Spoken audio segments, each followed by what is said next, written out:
Bismillahirrahmanirrahim. Assalamualaikum warahmatullahi wabarakatuh.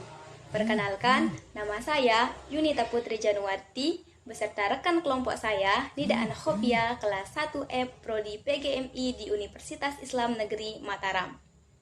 Langsung saja, kita akan membahas tentang pemakaian tanda baca. Apakah tanda baca itu?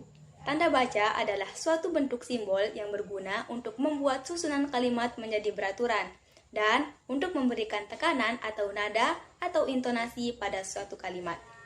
Pada pembahasan ini, kita akan membahas jenis-jenis tanda baca yakni tanda kurung siku, tanda petik tunggal, tanda garis miring, dan tanda penyingkat atau apostrof. Nah, teman-teman tahu tidak apa kegunaan dari tanda-tanda yang saya sebutkan tadi? Tanda kurung. Tanda kurung adalah tanda baca yang digunakan secara berpasangan untuk memisahkan atau menyisipkan teks ke dalam teks lainnya.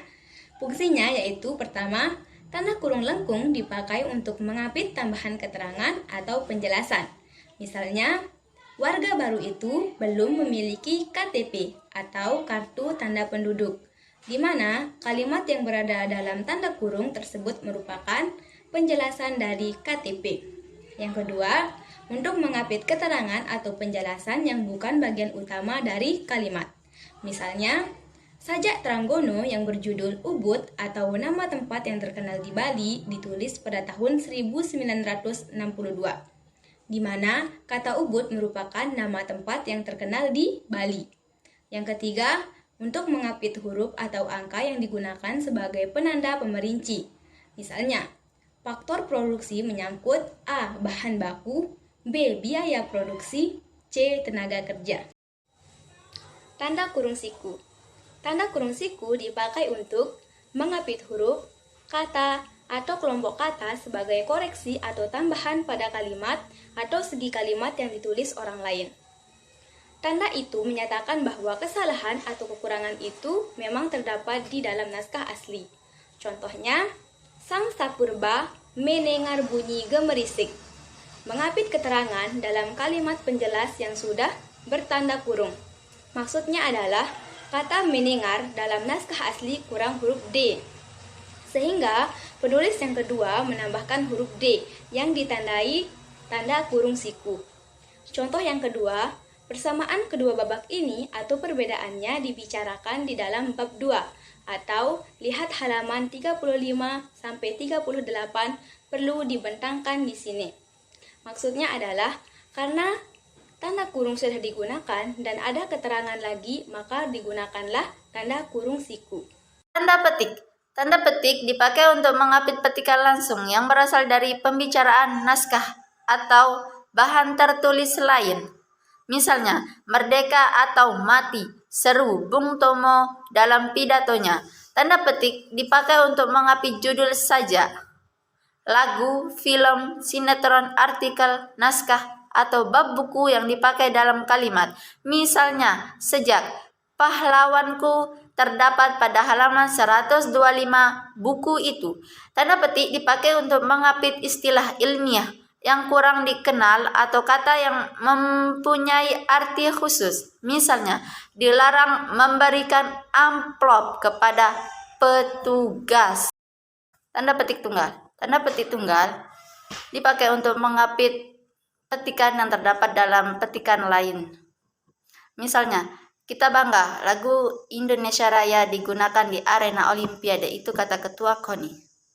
Tanda petik tunggal dipakai untuk mengapit makna, terjemahan atau penjelasan kata atau ungkapan. Misalnya, tergugat yang digugat, retina, dinding mata sebelah dinding, noken, tas khas Papua.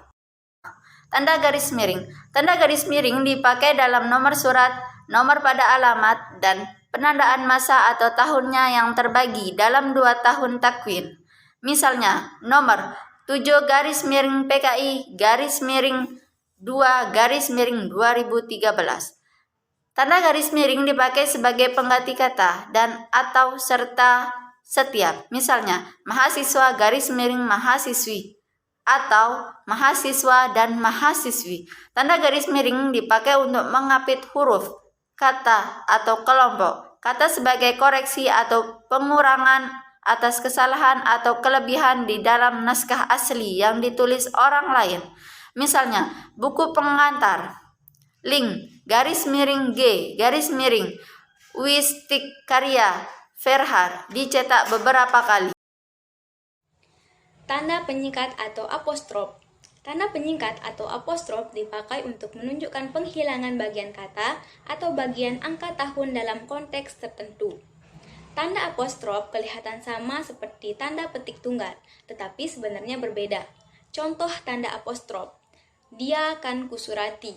Kan di sini maksudnya adalah akan. Karena kan berasal dari kata akan, biasanya kata ini digunakan untuk lagu atau syair atau puisi atau percakapan yang seharusnya kan dibaca lengkap, yakni akan. Contoh yang kedua, mereka sudah datang, kan? Kan di sini juga artinya bukan. Malam lah tiba. Lah di sini artinya telah tiba. Malam telah tiba. Selanjutnya, tanggal 5 bulan 2 tahun 2013. 13 artinya di sini adalah tahun 2013. Jadi, tanda baca dalam penggunaannya dapat dilihat pada bahasan di atas. Bukan soal tahu saja, tapi harus dipahami lebih tentang permasalahan yang sering muncul, atau salah penggunaan tanda baca dalam karya tulis ilmiah. Salah dalam menggunakan tanda baca akan menyebabkan kesalahan yang sangat fatal, yang tanpa disadari, kalaupun sebelumnya belum mengetahui hal tersebut. Sarana belajar dan giat berlatih merupakan jalan keluar dari masalah yang terkadang timbul akibat salah dalam penulisan tanda baca. Cukup sekian dari kelompok kami. Kurang lebihnya kami mohon maaf. Wassalamualaikum warahmatullahi wabarakatuh.